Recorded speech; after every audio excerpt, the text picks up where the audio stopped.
The routine way of shipping vessels from Asia's biggest port in Shanghai to Europe's largest port in Rotterdam is about 12,500 miles, passing through the Red Sea, the Suez Canal, and the Mediterranean. But what if I told you a shorter route is now under construction? This new route will connect Asian ports with Europe through the Gulf of Oman, the Arabian Gulf, and then a land corridor across Iraq and Turkey into Europe. Once complete, this route will be around 2,500 miles shorter than the traditional Suez Canal path. It will connect Iraq's Al-Faw Port to Turkey through a 750-mile-long rail and road network, and from there it will link up with Europe's existing transport infrastructure. The result? A 20% reduction in distance and 7 to 8 days cut off the shipping journey between Asia and Europe. For this global mega-project, on the European and Turkish side, existing rail and road networks will be used. But the real heart of this project, the country where the largest infrastructure development is taking place, is Iraq.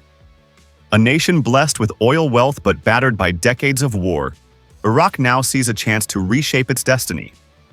The Iraqi government has launched this mega-project in hopes of transforming the country into a regional trade hub. But when was this project announced? Which countries are backing it? Why was there even a need for such a new route? How much progress has been made so far, and what challenges might stand in its way?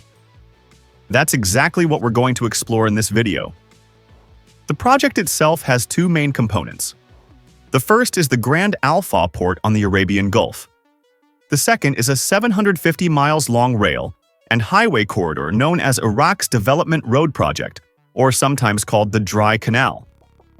Iraq has only 58 kilometers of coastline on the Al-Faw Peninsula.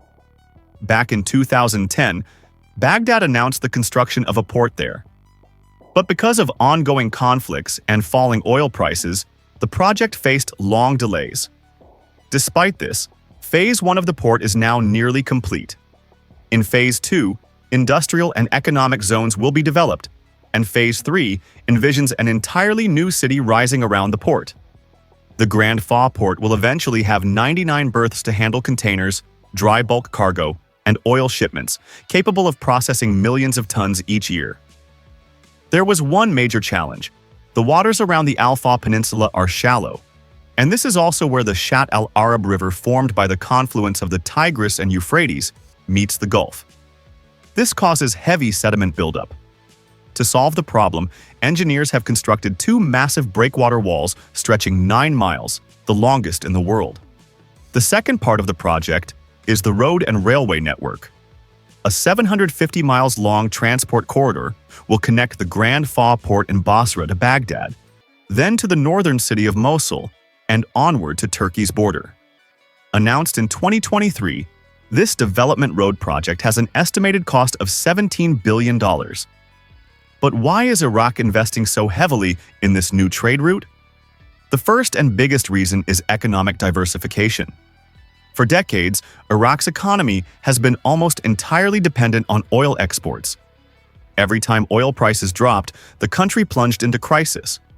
Now, Iraq wants to build a more stable and diversified economy by making logistics, trade, and infrastructure key pillars of growth. The second reason is the dire state of Iraq's current infrastructure. Much of its transport network dates back to Saddam Hussein's era.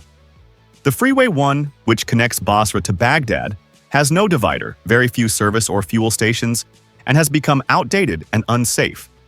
Similarly, the 375-mile rail link between Basra and Baghdad currently takes 12 hours to travel.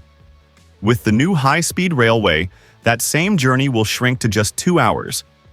The project is expected to move millions of tons of cargo and carry 13 million passengers annually. Another major motivation is geography. If you look at a world map, Iraq sits at a natural crossroads between the Middle East and Europe. This location gives it the potential to become a regional trade gateway. Beyond that, the project will generate jobs and social stability.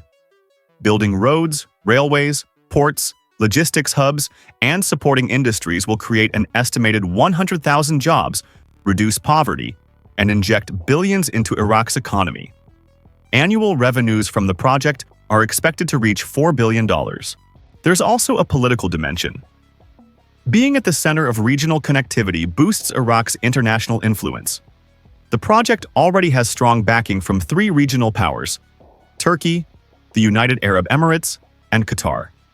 For Turkey, this strengthens its role as a transit hub, perfectly aligning with President Erdogan's vision of restoring Turkey's influence. Even the United States has voiced support for Iraq's development road. So this is not just an economic project, it's a geopolitical one too. But of course, no project of this scale comes without challenges. The first is internal. Northern Iraq is governed by the semi-autonomous Kurdish regional government, while the rest of the country is under Baghdad's control. The development road cannot avoid Kurdish territory entirely, but the planners have limited its path through Kurdistan to just 9 miles, deliberately bypassing Erbil, the Kurdish capital. Officially, this was explained as a way to avoid mountainous terrain. But many believe Baghdad wanted to minimize Kurdish involvement, fearing they might sabotage the project or use it as leverage. There's also the possibility that, in the event of any future conflict with the Kurds, they could harm or disrupt this vital infrastructure project, one that is central to Iraq's economic ambitions and its diplomatic standing in the region. The second challenge is Iran. Tehran views this project as more than infrastructure. It sees it as a potential geopolitical realignment. Iran worries that deeper cooperation between Iraq, Turkey, and the Gulf states could limit its own influence in Iraq. Economically, it also threatens Iranian ports, which currently serve as transit points for Turkish Asian trade.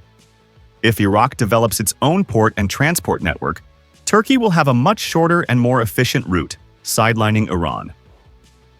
Iran also fears this project could strengthen Sunni Arab influence in Iraq, potentially fueling calls for a future autonomous Sunni region. Historically, Iran has proven it can use its political allies, armed groups, and even Iraq's judiciary to block projects it opposes.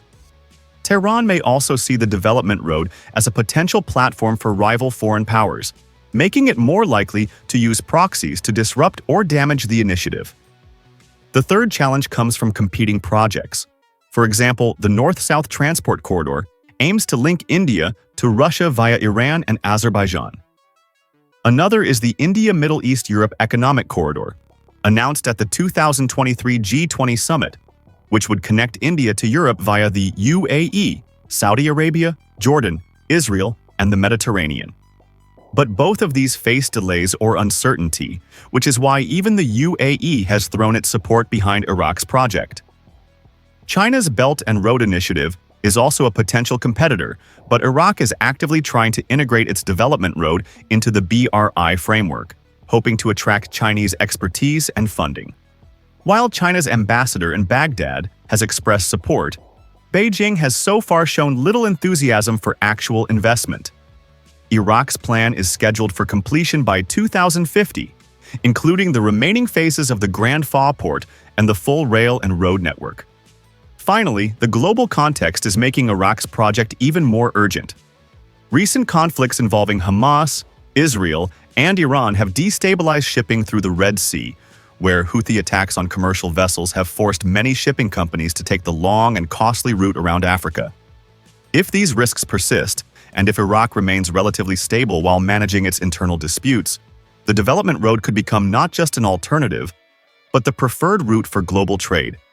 So the big question is this: can Iraq really transform itself from a war-torn nation into the beating heart of global trade? On paper, the development road project has the power to reshape economies, geopolitics, and even the daily lives of millions. But between Kurdish tensions, Iranian resistance, and the ever-volatile Middle East, the road ahead will not be smooth. What's clear is that if Iraq pulls this off, it could redefine the balance of trade between Asia and Europe, and maybe even shift the power dynamics of the entire region. So, what do you think? Will Iraq actually pull this project off and make it the new go-to shipping route between Asia and Europe?